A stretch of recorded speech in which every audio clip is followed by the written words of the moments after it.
구약성경 전도서 7성경 954페이지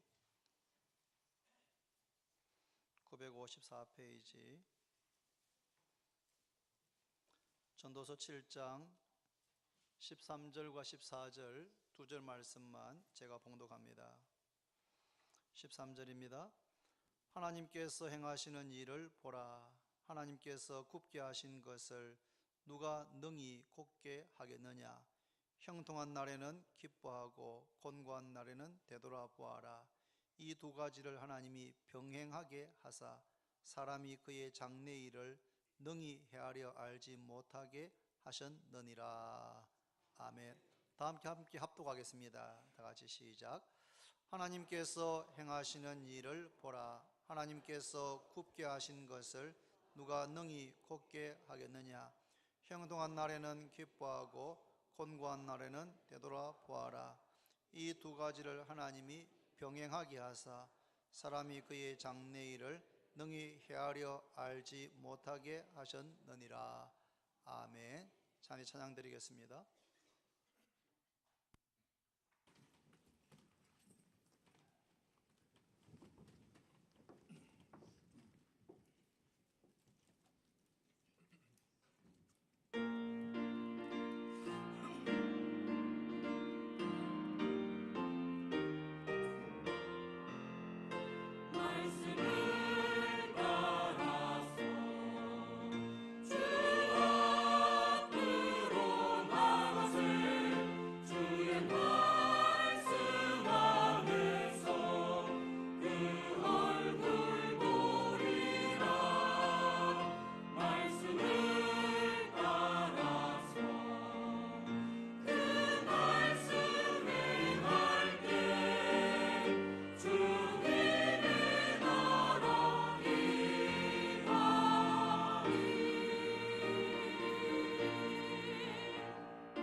당신은 하나님의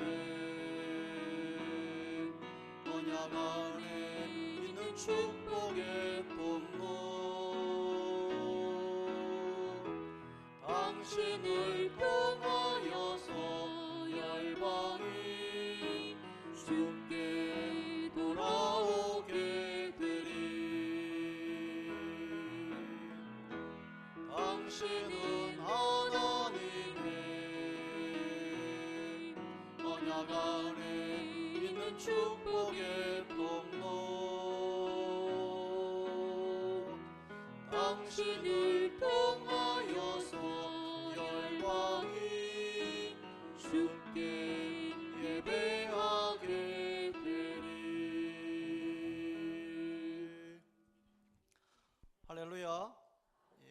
은혜로운 찬양 감사를 드립니다. 한번 따라합니다. 고난이 축복입니다. 고난이 축복입니다. 오늘 설교 제목입니다. 그런데 고난이 축복입니다 이렇게 말씀을 드리면 우리 가운데 몇몇 분들은 아멘 이렇게 하실 분들도 있고, 또 아주 심한 고난을 당하셨거나 아니면 지금 고난 가운데 어려운 일 가운데 있는 분들은 마음속에 입으로는 고난이 축복입니다 라고 따라 했지만 마음으로는 고난이 어떻게 축복입니까? 고난이 뭐가 축복입니까? 라고 저한테 반문하고 싶을 그런 분도 계실 겁니다. 어떤 분들은 좀 심하면 이 목사, 당신이 고난이 뭔지 아시는가? 라고 저한테 묻고 싶은 분도 계실 수가 있습니다. 물론 저는 여러분들께서 당하시는 또는 당하신 고난과 고통을 충분히 다 이해한다거나 경험한다고 감히 말씀드릴 수 없습니다. 그래서 저는 저의 경험에 근거해서가 아니라 우리가 당하신 모든 고난을 당하셨고 그보다 더한 우리가 상상할 수도 없는 고난을 당하신 예수 그리스도의 경험과 그 말씀에 근거해서 오늘 이 말씀을 전하려고 합니다. 그러므로 이미 심한 고난을 당하셨거나 지금 고난 중에 있는 분이라고 해도 마음을 닫아버리지 말고 마음을 여시고 말씀에 귀를 기울여 주시기를 바랍니다. 이 세상에 고난이 없는 사람은 한 사람도 없습니다. 이 세상에 고난이 없는 사람은 한 사람도 없습니다. 모든 사람은 각기 다른 종류의 고난을 당하면서 살아가고 있습니다. TV에 나와서 사람들을 재미있게 하는 웃기는 개그맨들도 다른 사람이 알지 못하는 고난을 겪고 살고 있고, 남들이 다 부러워하고 저 사람에게 무슨 걱정이 있겠나 싶은 재벌 2세, 재벌 3세에게도 남들이 모르는 고난이 있습니다. 오늘 성경은 이렇게 말씀합니다. 하나님께서 행하시는 일을 보라. 하나님께서 굽게 하신 것을 누가 능히 곱게 하겠느냐? 할 수 없단 말입니다. 하나님께서 굽게 하시면 그 어느 누구도 곱게 할 수 없고, 하나님께서 곱게 하시면 그 어느 누구도 굽게 할 수 없습니다. 그 어느 누구도 하나님께서 행하시는 것을 반대하거나 막을 수가 없다는 말입니다. 하나님께서 무엇을 행하십니까? 14절에 보시니까 형통한 날에는 기뻐하고 곤고한 날에는 되돌아보아라. 이 두 가지를 하나님께서 병행하게 하사 사람이 그의 장래 일을 능히 헤아려 알지 못하게 하셨느니라. 밀물이 있고 썰물이 있는 것처럼 추운 겨울이 지나면 따뜻한 봄이 오고 또 가을이 지나고 나면 겨울이 오는 것처럼 사람들마다 형통한 날도 있고 곤고한 날도 있는데 이 형통한 날과 곤고한 날을 하나님께서 병행하게 하셨다. 그래서 형통하다가 언제 곤고하게 될지, 곤고하다가 언제 형통하게 될지 그의 장래 일을 능히 헤아려 알지 못하게 하셨느니라. 이 자연 현상은, 계절의 변화는 아무리 겨울이 혹독하게 추워도 3월 달만 되면 이제 봄이 오겠구나 싶으면 아침에 나와보면 공기가 달라집니다. 공기가 좀 훈훈해집니다. 아무리 지독하게 더웠던 여름이라고 해도 8월이 지나고 9월 초가 되면 선선한 바람이 불게 됩니다. 이런 계절의 변화는 2월이 지나고 3월이 되면 봄이 오고 8월이 지나고 9월이 되면 여름, 가을이 오는 것을 우리가 알 수 있지만 인생의 여정 가운데는 언제 형통하다가 곤고할지, 언제 곤고하다가 형통할지 그 장래의 일을 아무도 알지 못하게 하나님께서 행하셨다, 그렇게 말씀하고 있습니다. 그러므로 우리는 제일 먼저 모든 사람에게 고난이 있다는 사실을 인정하고 받아들여야 됩니다. 그 어느 누구도 인생 전체가 태어나서 죽을 때까지 고난 없이 형통하기만 한 사람도 없고 처음부터 끝까지 곤고한 날 고난만 있는 사람도 없습니다. 사람들마다 종류와 시기와 정도는 다르지만 형통한 날과 곤고한 날이 섞여 있고 병행하게 해 놓으셨습니다. 그러므로 여러분, 고난 가운데 있을 때 왜 나에게만 이런 고난이, 왜 나에게만 이런 슬픔이, 왜 나에게만 이런 고통이 있는가 라고 하시면서 원망하거나 좌절하거나 자포자기하지 마시기를 바랍니다. 벌써 자포자기하고 주무시는 분이 2분 계시네.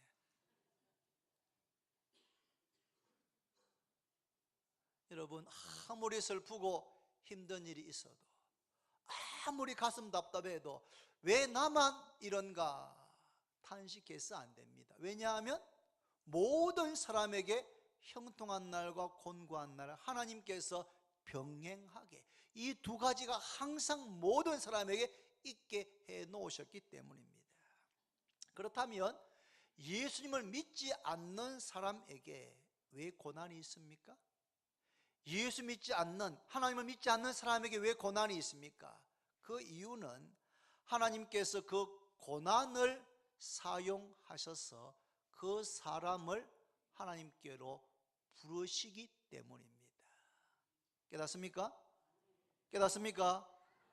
그 고난을 사용하셔서 믿지 않는 그 사람을 부르시는 겁니다. 누가복음 15장에 보면 탕자의 비유, 잃어버린 둘째 아들의 비유가 나옵니다. 어느 아버지에게 아들이 2 있었습니다.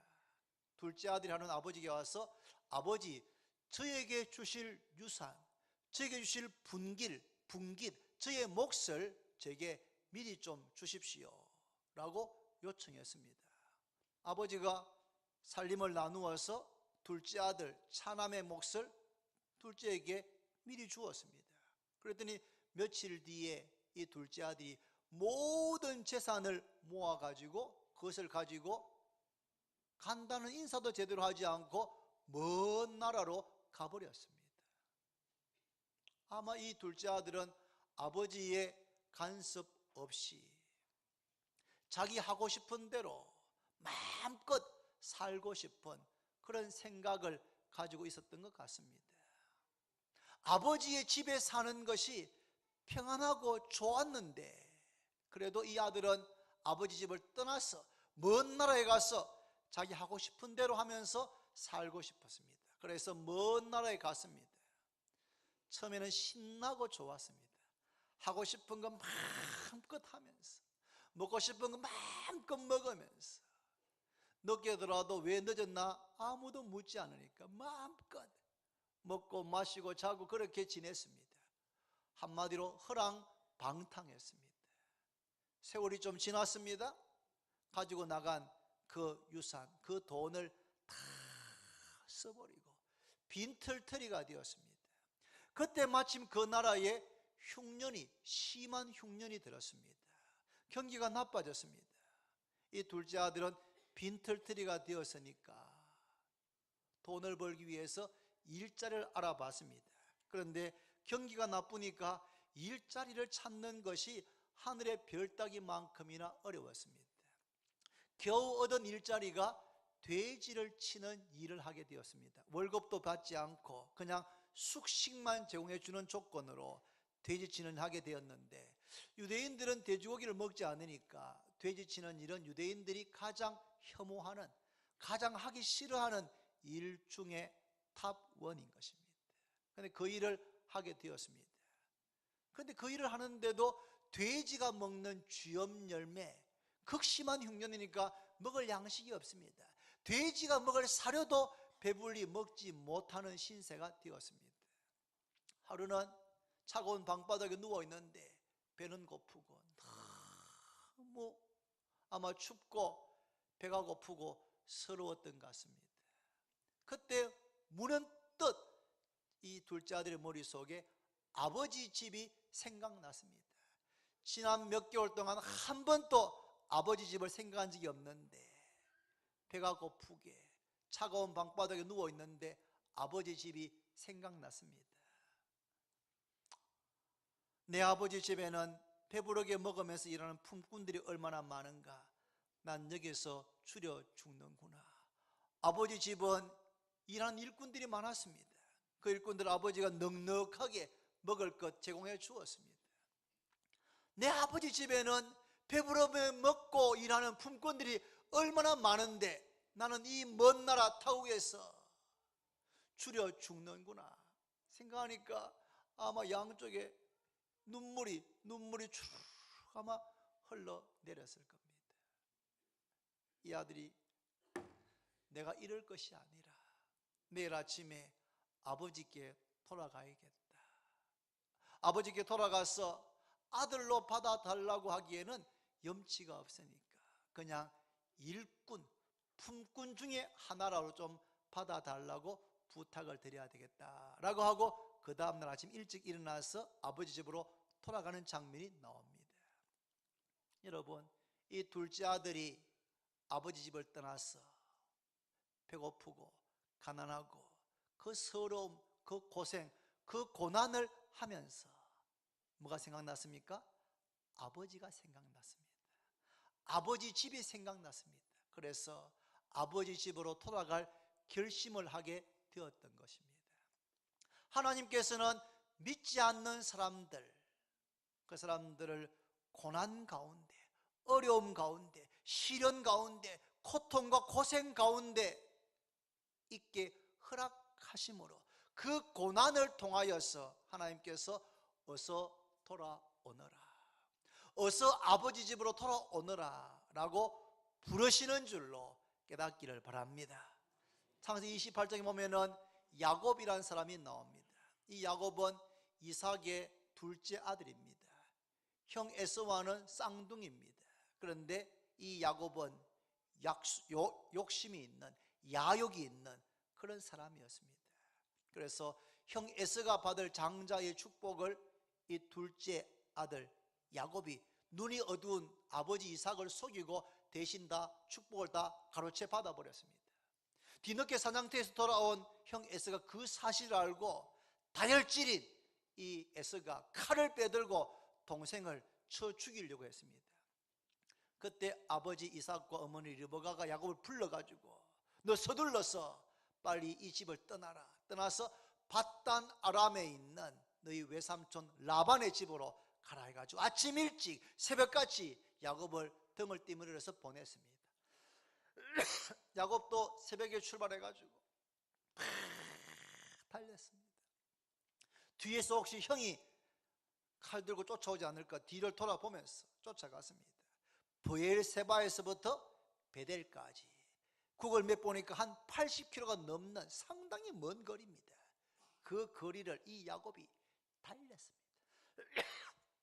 죽지 않으려고 다 달리다가 해가 저물었습니다. 해가 저물어 가지고 이 야곱이 지쳐서 쓰러져서 돌을 베개하고 잠이 들었습니다. 짐승이 나타날 수도 있는 그 빈 들에서 야곱이 지쳐 쓰러져서 잠들었을 때 꿈에 하나님께서 나타나셨습니다. 나는 여호와니 너의 조부 아브라함의 하나님이요 이삭의 하나님이라.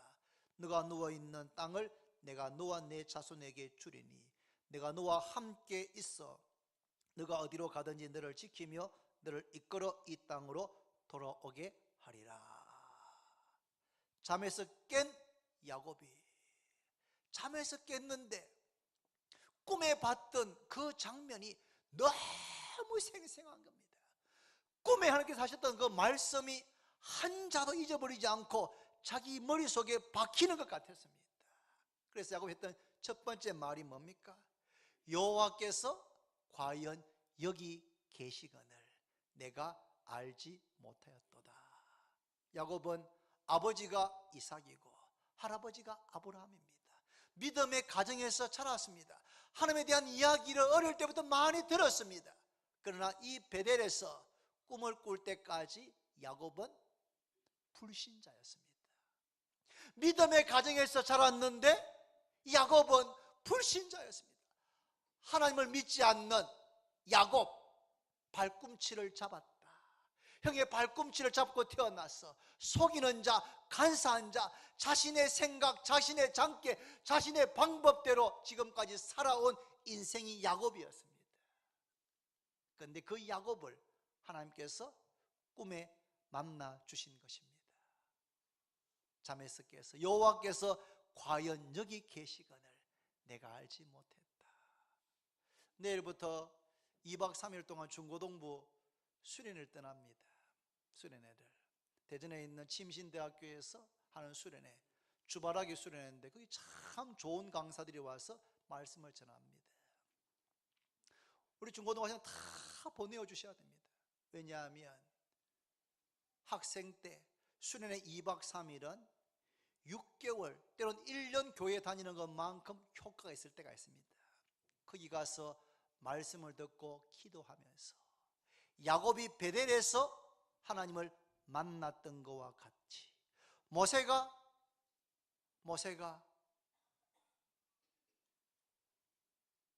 어느 산에 있습니까?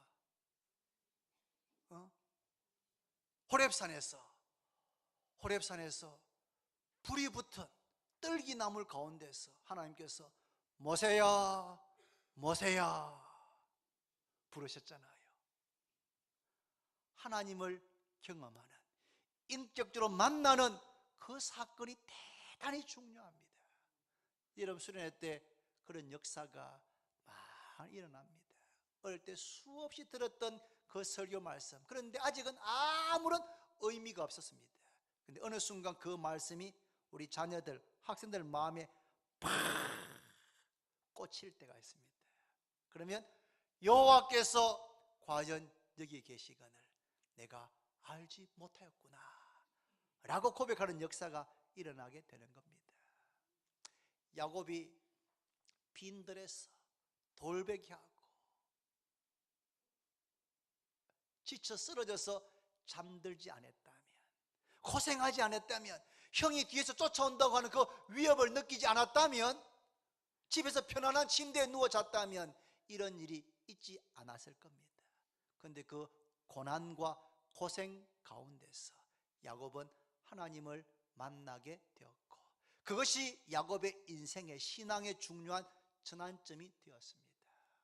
하나님께서는 믿지 않는 사람들에게 고난, 고생, 시련, 어려움, 어떤 충격적인 사건을 통하여서 그를 하나님께로 부르신다는 사실을 꼭 기억하시기를 바랍니다. 그런 점에 있어서 볼 때 고난은 축복인 것입니다. 아니 목사님, 예수 믿지 않는데 잘 먹고 잘 살고 하는 일마다 잘 되는 그런 사람들도 있던데요. 있습니까? 없습니까? 그런 사람들? 있습니다. 있습니다. 그러나 우리가 부러워할 필요가 전혀 없습니다. 왜냐하면 세상 사람들은 부러워할지 몰라도 이 세상에서 형통하게 사는데, 잘 먹고 잘 사는데 고난이 없다, 이 세상을 마치는 순간 죄송하지만 그 영혼 엄부로, 지옥으로 KTX 타고 가장 빠르게 엄부에 떨어지게 되는 겁니다. 부자와 나사로 비유해서 그 부자는 날마다 호의호식하면서 날마다 파티하면서 즐겁게 잘 먹고 잘 살았습니다.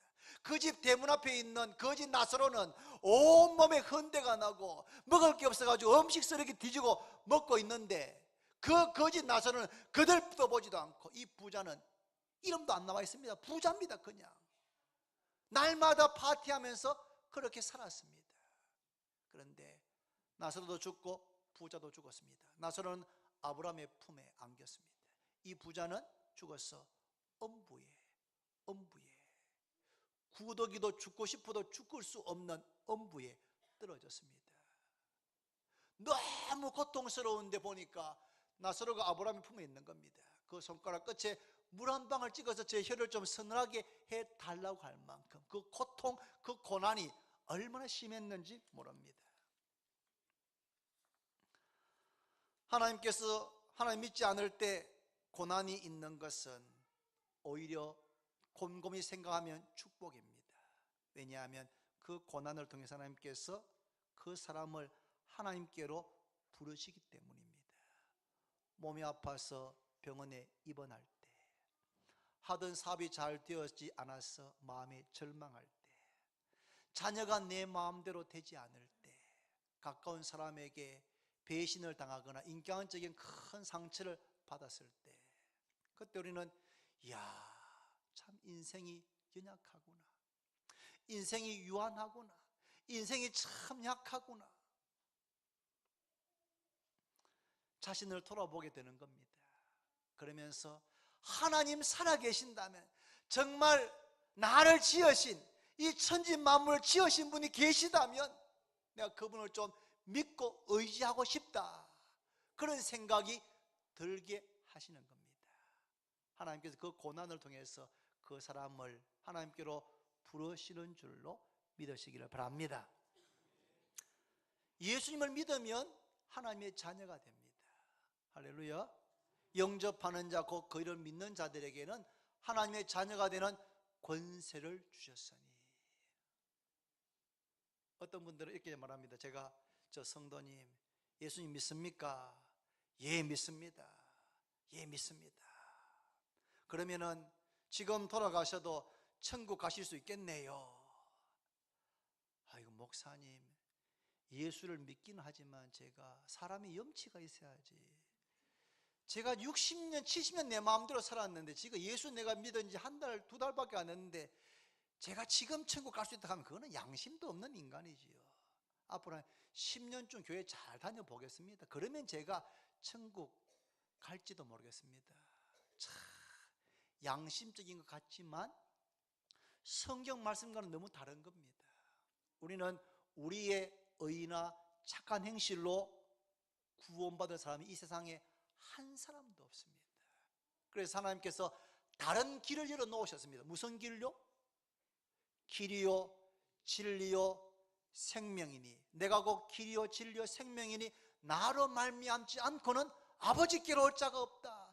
누구든지 유일한 길이요 유일한 진리요 유일한 생명이신 예수님을 믿으면 우리의 삶은 부족한 것이 많지만 하나님께서 우리를 영원한 생명으로, 구원으로 인도하시고 하나님의 자녀가 되는 권세를 주시는 줄로 믿으시기를 바랍니다.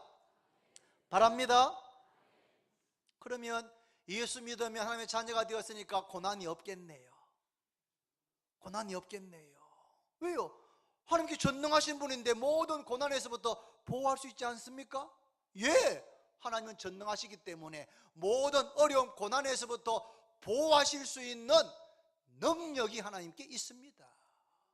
아니, 그런데 왜 성도의 삶에 고난이 있는 겁니까? 그 이유는 예수님을 믿지만 하나님 아버지께서 자녀를 잘못할 때 징계하시는 목적으로 고난을 허락하실 때가 있는 줄로 깨닫기를 바랍니다. 여러분, 자녀가 잘못하면 어떻게 합니까? 자녀가 잘못하면 부모가 불러가지고 야단치잖아요. 혼내잖아요. 책망하잖아요. 때로는 매를 들잖아요. 저희가 영국 갔다 왔을 때 저희가 여기 지금 비전하우스 옛날 사택에 저희가 2년 반 살았습니다. 2년 반. 그때 가인이가 초등학교 2학년, 하영이가 유치원이었습니다. 가인이가 3학년쯤 됐을 때인데 저희가 앞에 거기가 거실이고 저 뒤에 방 뒤가 침실이었습니다. 그래 제가 우리 가영이를 좀 혼낼 일이 있어가지고 인터폰을 했습니다. 가영아, 아빠한테 와라. 우리 가영이는 아빠 음성만 들으면 압니다. 큰일 났다. 근데 빨리 안 오는 겁니다. 좀 있으니까 왔습니다. 제가 막 나무랬습니다. 너 왜 이렇게 했냐고 막 나무래고는 제가 종아리를 걷게 했습니다. 근데 가영이는 아빠한테 맞을 줄 알고 샤워 가운을 안에 입고, 샤워 가운을 그 위에 잠옷을 딱 입고 온 겁니다. 엉덩이 때리면 퍽퍽 소리만 나지 안 아프게 하려고. 근데 제가 종아리를 그때가 때렸거든요. 예상 밖에. 얼마나 아팠겠습니까? 부모가 왜 자녀를 때립니까? 잘못했기 때문에. 어릴 때 잘못한 것은 책망을 듣고 야단치고 혼을 내고 때로는 매를 들여야 됩니다. 왜요? 어릴 때에는 어린 나무와 같습니다. 나무. 어린 나무가 어릴 때 굽어져 버리면 나중에 이 상태로 크면은 못 쓰는 겁니다. 굽은 나무를 곱게 바르게 자라도록 부모님들께서 나무라고 책망하고 때로는 매를 드는 겁니다. 저희 옆집에 있는 애가 누가 똑같은 잘못했다, 제가 그 아이를 때리겠습니까? 때리지 않습니다. 왜요? 제 자녀가 아니니까. 제 아들, 딸이 아니니까. 제가 제 자녀를 책망하고 때로는 혼을 내고 무섭게 엄하게 하고 매를 드는 것은 내 자녀를 사랑하기 때문입니다. 사랑하기 때문에 잘못할 때 책망하는 것입니다. 히브리서 12장 5절 6절 말씀 이렇게 되어 있습니다. 내 아들아, 주의 징계하심을 경히 여기지 말며 그에게 꾸지람을 받을 때에 낙심하지 말라. 주께서 그 사랑하시는 자를 징계하시고 그가 받으시는 아들에게 채찍질 하심이라. 징계는 다 받는 것이거늘 너희에게 없으면 사생자요 친아들이 아니니라. 친아들이기 때문에, 진짜 자녀이기 때문에 부모가 징계하고 혼을 내고 종아리를 때리고 책망하는 것입니다.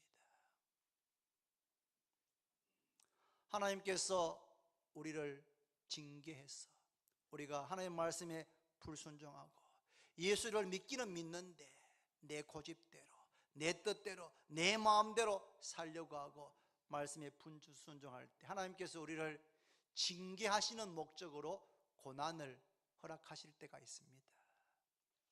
그럴 때 여러분, 고집 부리지 말고 즉시 깨닫고 회개하고 돌이키시기를 바랍니다. 같은 잘못을 두 번, 세 번 반복하시면 안 됩니다. 반복하시면 안 됩니다. 지혜로운 사람은 잘못을 하지 않는 것이 아니고 잘못을 반복하지 않는 겁니다. 어리석은 사람은 마치 그 토한 거에 또 들어가는 것처럼 꾸중을 듣고 또 그다고 또 하고 그렇게 하는 겁니다. 하나님께서 책망하실 때, 징계하실 때 딱 정신을 차리고 아하, 내가 잘못됐구나, 잘못된 길로 걸어갔구나 생각하고 바른 길로 말씀에 따라서 순종하는 우리 모두가 다 되기를 바랍니다. 자녀를 징계할 때 부모는 마음이 더 아픈 겁니다. 자녀를 때릴 때 부모는 더 고통스러운 것입니다. 그러나 자녀를 사랑하기 때문에 자녀를 위해서 징계하는 것처럼 하나님 아버지께서 우리를 사랑하셔서 잘못할 때 징계할 목적으로, 깨닫게 할 목적으로 우리에게 고난 주신다는 사실을 믿으시기를 바랍니다. 그러면 잘못한 것이 없고 말씀대로 믿음으로 살면 성도의 삶에 고난은 없는 겁니까? 없습니까? 그러면 얼마나 좋겠습니까? 그런데 우리 교회도 제가 이렇게 둘러보면 참 신실하고 참 정직하고 믿음으로 사시는데 때로는 일이 잘 안 되고 때로는 본인이나 가족 가운데 몸이 아프거나 어려운 일이 있는 분들 볼 때마다 목사의 마음은 참 무너집니다. 하나님, 저 집사님, 저 권사님 하나님께서 복을 주셨어. 복을 주셨어. 형통케 해주시고 형통케 해주시고 아픈 건 낫게 해주시고 저렇게 믿음으로 살려고 애쓰는데 하나님께서 앞길을 열어주시기 바랍니다. 그게 목사의 마음입니다. 구약에 나오는 욥이 왜 고난을 당했습니까?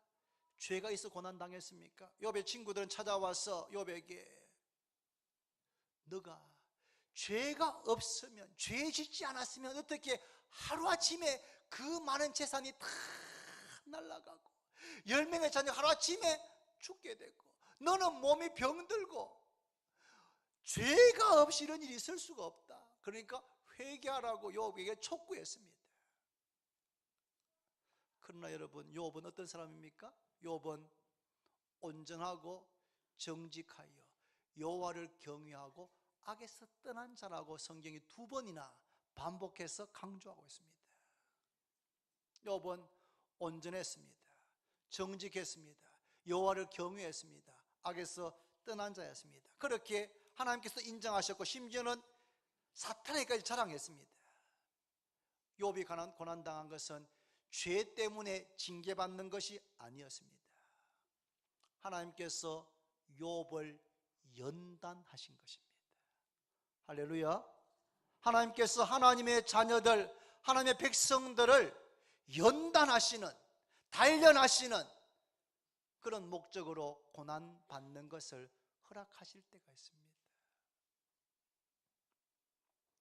어머니들, 아들들 군대 보내놓으면은 군대 훈련 받는 거 보면은 마음이 아프지요.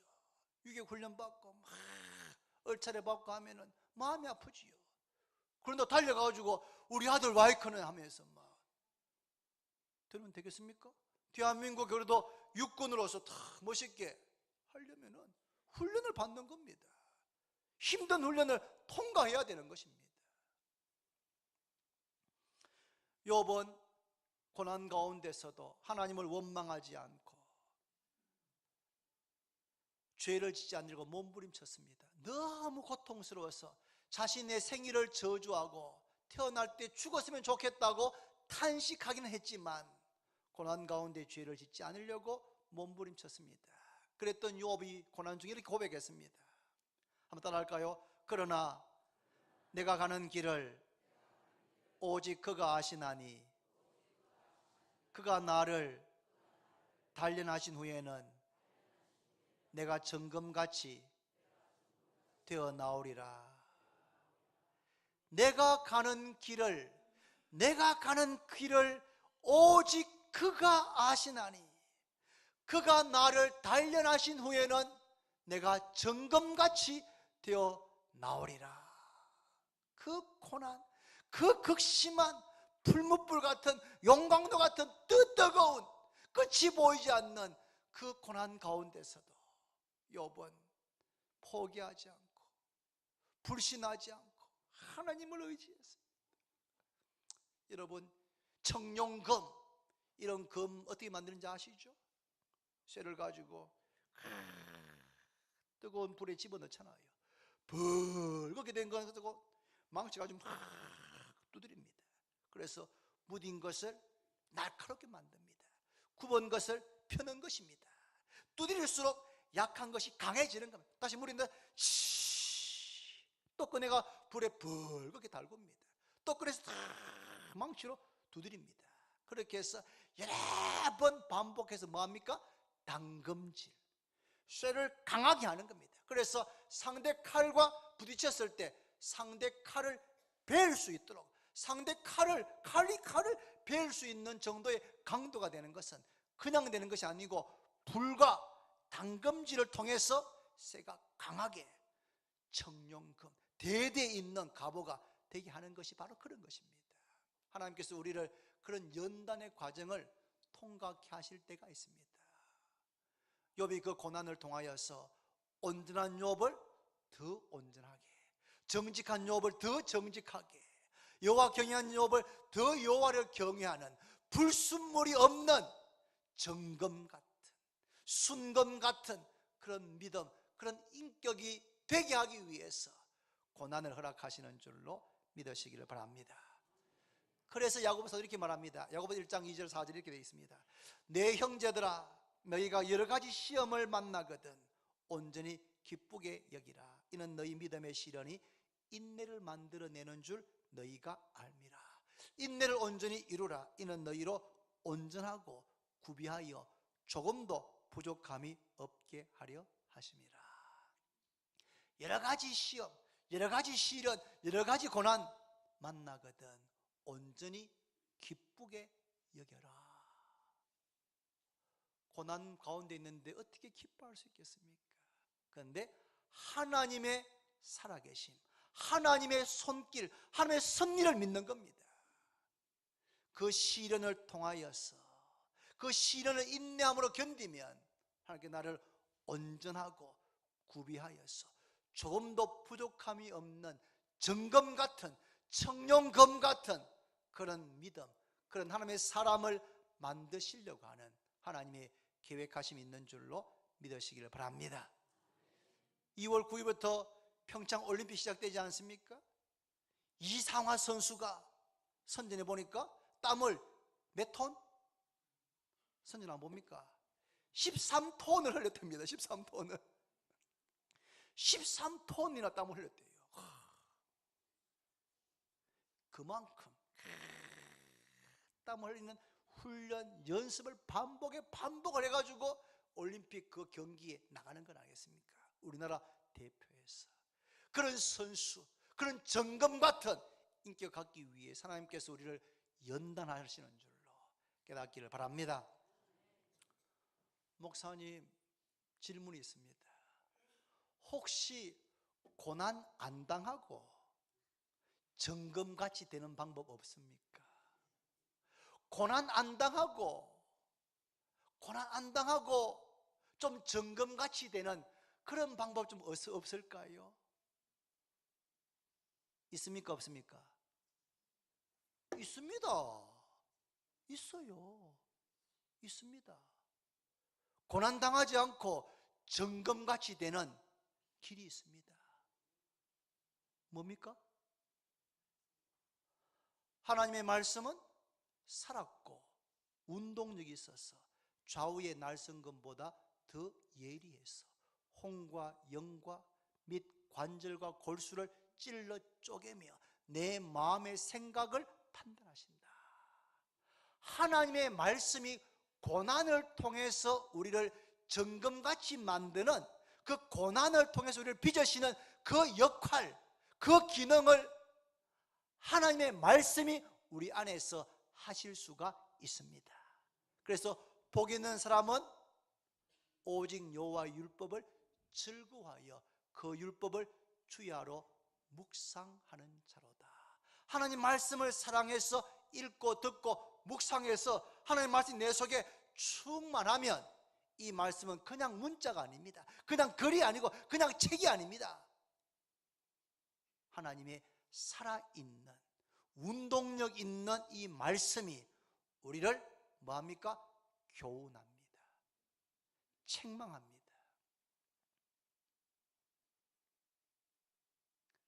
장로님, 50 넘으셔가지고 누구한테 책망 받아본 적 있습니까? 사람 중에서 별로 없으시잖아요. 그죠? 혹시 형님이 책망하시는가요? 성인이 되고 나면, 결혼하고 나면 부모님들도 자녀들 잘 책망을 잘 하시지 않습니다. 웬만해서는. 왜요? 존중하니까. 그러나 책망 듣지 않는다고 우리가 다 온전합니까? 그렇지도 않습니다. 그래서 20대, 30대 그 굳어진 그 모습대로 살아가는 겁니다. 그런데 하나님의 말씀을 듣고 그 말씀이 우리 속에 있으면 이 말씀은 살아있는, 운동력이 있는, 좌우의 날성금보다 더 예리한 그런 말씀이어서 이 말씀이 우리를 뭐합니까? 교훈합니다. 이 말씀이 우리를 책망합니다.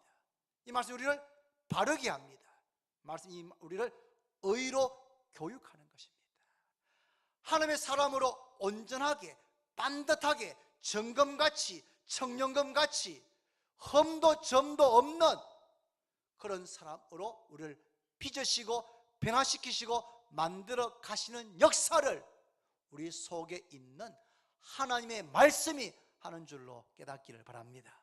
그래서 말씀을 듣고 말씀의 은혜를 받고 이 말씀의 교훈과 책망을 받아서 내 인격이, 내 마음이, 내 생각이, 내 믿음이 정금같이 빚어지면 고난받을 필요 있습니까? 없습니까?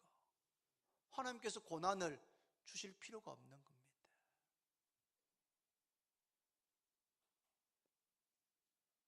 성경에 보시면 고난받지 않았던 사무엘 같은 사람이 있습니다. 여러분, 태어나서부터 아주 하나님 말씀 의지에서 살았다. 거의 대부분은 다윗이든 요셉이든 다니엘이든 그들의 인생의 상황이 고난이었습니다. 나라가 멸망당하고 포로로 끌려가고 종으로 팔린 그런 고난이 외부에서 있었습니다. 그러나 하나님께서 말씀을 통해서 우리의 속사람이 변화되어질 때에 하나님께서 굳이 고난을 주시지 않아도, 혹은 고난을 최소화해서 우리를 하나님의 사람으로 빚으시는 줄로 믿으시기를 바랍니다.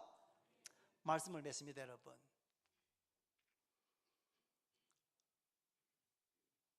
이 세상에 일어나는 모든 일들을 하나님께서 주관하십니다. 믿습니까? 하나님께 주관하십니다. 그러니까 내게 일어나는 모든 일들도, 내 가족에 일어나는 모든 일들도 우연히 재수 없어서 어쩌다 보니까 일어난 일이라고 생각하시면 착각입니다. 여러분, 하나님께서 컨트롤, 통치, 다스리시고 계시는 겁니다. 믿지 않는 사람에게, 믿지 않는 내 가족에게, 내 친구에게 어떤 고난과 어려움이 있다, 우리는 없기를 바랍니다. 없기를 바랍니다. 만약에 내 형제가, 내 가족이 어려움을 당하면 우리가 가서 찾아가서 함께 울고 함께 슬퍼하고 함께 위로하고 세우고 도와주려는 마음을 가집니다. 그러나 우리가 또 동시에 그 어려움과 고난 그것만 보지 않고 다른 걸 봐야 됩니다. 하나님께서 혹시 내 형제에게, 내 가족에게, 내 자녀에게 이 고난을 통해서 지금 하나님께로 부르시는 건 아닌가? 내 아들을, 내 딸을 하나님께서 이런 고난을 통해서, 이런 어려움을 통해서 하나님께로, 아버지께로 오라고 부르시는 건 아닌가? 라고 생각할 수가 있어야 됩니다. 여러분, 믿지 않고 사는데 형통하기만 하고 잘 먹고 잘 살고 아무런 어려움이 없다, 부러워할 게 아닙니다. 여러분, 위험한 겁니다. 왜냐하면 하나님께서 가장 무서운 벌이 뭡니까? 내버려 두시는 겁니다. 내버려 두시는 것. 우리 부모들도 자녀가 잘못하면 혼내잖아요. 한 번, 두 번 혼내고 꾸짖고 때리고 윽박지르고 하지만 정한님 어떻게 합니까? 네 멋대로 해라. 그게 좋은 겁니까? 무서운 겁니다. 가장 부모가 가장 무서운 게 뭐냐 하면 네 마음대로 하라는 겁니다. 사랑하는 여러분, 그런 면에 있어서 안 믿는 사람, 내 가족이든 형제든 친구든 안 믿는 가족 사람에게 고난이 있는 것은 하나님 아버지께서 그를 더 좋은 것으로, 구원으로, 하나님 앞으로 하나님의 자녀가 되게 하기 위해서 부르신다는 것을 믿는다면 고난은 축복입니다. 축복입니다. 믿는 우리에게 고난이 없습니까? 고난이 있습니다. 그런데 그 고난은 크게 두 가지입니다. 징계와 연단. 징계로 받는 고난은 줄어들어야 됩니다. 예수 믿은 지 수십 년 됐는데 아직까지도 말씀에 순종하지 않아서 계속 고난을 반복받는다. 너무 안타까운 일입니다. 그런 고난은 신앙이 어릴 때 받는 겁니다.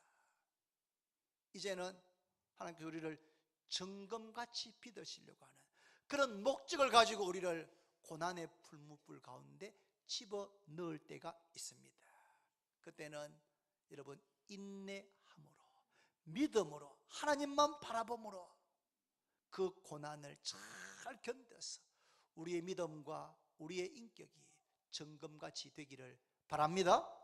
그러나 목사인 저의 마음의 소원은 우리 주원교 모든 성도들이 징계든 연단이든 그런 고난을 받지 않고 하나님 말씀을 사랑하는 복 있는 사람이 되어서 그 말씀이 우리 안에 충만해서 말씀이 우리를 교훈하고 책망하고 바르게 하고 의로 교육해서 고난을 통해서 정금같이 되는 것이 아니고 말씀을 통해서 정금같이 되어지는 우리 주원교회 모든 성도가 되기를 바랍니다.